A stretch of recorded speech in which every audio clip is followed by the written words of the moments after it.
नमस्कार दोस्तों, अनसुनी दिव्य कथाएं में आपका स्वागत है।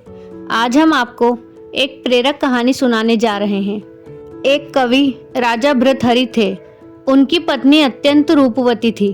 भृतहरि ने स्त्री के सौंदर्य और उनके बिना जीवन के सूनेपन पर 100 श्लोक लिखे, जो श्रृंगार शतक के नाम से प्रसिद्ध है। उन्हीं के राज्य में एक ब्राह्मण भी रहता था, जिसने अपनी निस्वार्थ पूजा से देवता को प्रसन्न कर लिया था। देवता ने उसे वरदान के रूप में अमर फल देते हुए कहा कि इससे आप लंबे समय तक युवा रहेंगे। फिर ब्राह्मण ने सोचा, मैं तो भिक्षा मांगकर जीवन बिताता हूँ, तो फिर मैं लंबे समय तक जीकर क्या करूँगा। हमारा राजा बहुत अच्छा है, उसे यह फल दे देता हूँ। वह लंबे समय तक जिएगा तो प्रजा भी लंबे समय तक खुश रहेगी। वह राजा के पास गया और उन्हें सारी बातें बताते हुए वो फल उन्हें दे आया। राजा फल पाकर प्रसन्न हो गया। फिर मन ही मन सोचा कि यह फल मैं अपनी पत्नी को दे देता हूँ। वह ज्यादा दिन तक युवा रहेगी तो ज्यादा दिनों तक उसके साहचर्य का लाभ मिलेगा, और अगर मैंने फल खाया तो वह मुझसे पहले ही मर जाएगी और उसके वियोग में मैं भी जी नहीं पाऊंगा।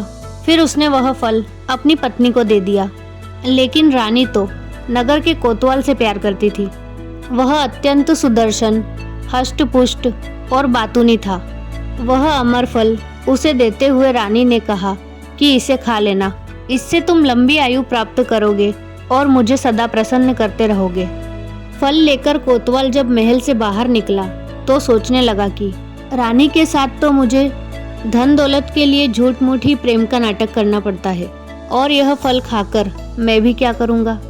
इसे मैं अपनी परम मित्र राज नर्तकी को दे देता हूँ। वह कभी भी मेरी कोई बात नहीं टालती। मैं उससे प्रेम भी करता हूँ, और यदि वह सदा युवा रहेगी तो दूसरों को भी सुख दे पाएगी। उसने वह फल अपनी उस नर्तकी मित्र को दे दिया।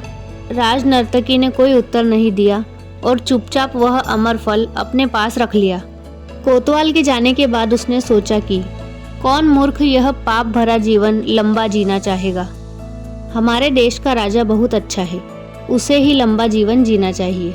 यह सोचकर उसने किसी प्रकार से राजा से मिलने के लिए समय लिया और एकांत में उस फल की महिमा सुनाकर राजा को वह फल दे दिया और कहा कि महाराज, आप इसे खा लेना। राजा फल को देखते ही पहचान गया और अचंभे में पड़ गया। पूछताछ करने से जब उसे पूरी बात मालूम हुई तो उसे वैराग्य हो गया और वह अपना राजपाट छोड़कर जंगल में चला गया। वहीं उसने वैराग्य पर 100 श्लोक लिखे, जो कि वैराग्य शतक के नाम से प्रसिद्ध है। यही इस संसार की वास्तविकता है। एक व्यक्ति किसी अन्य से प्रेम करता है और चाहता है कि वह व्यक्ति भी उसे उतना ही प्रेम करे, परंतु विडंबना यह है कि वह दूसरा व्यक्ति भी किसी और से प्रेम करता है। इसका कारण यह है कि संसार और इसके सभी प्राणी अपूर्ण है। हर किसी में कुछ न कुछ कमी है। केवल एक भगवान ही है जो पूर्ण है।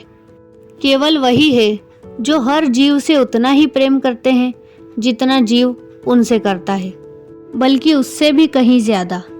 बस हम ही उन्हें सच्चा प्रेम नहीं करते। तो दोस्तों, यह थी आज की हमारी प्रेरक कहानी। आपको यह कहानी कैसी लगी हमें कमेंट करके ज़रूर बताएं, और इस प्रकार की अन्य अनसुनी दिव्य कथाएं और प्रेरक कहानियां सुनने के लिए हमारे चैनल को सब्सक्राइब करें और इस वीडियो को लाइक और शेयर करना ना भूलें। राधे राधे।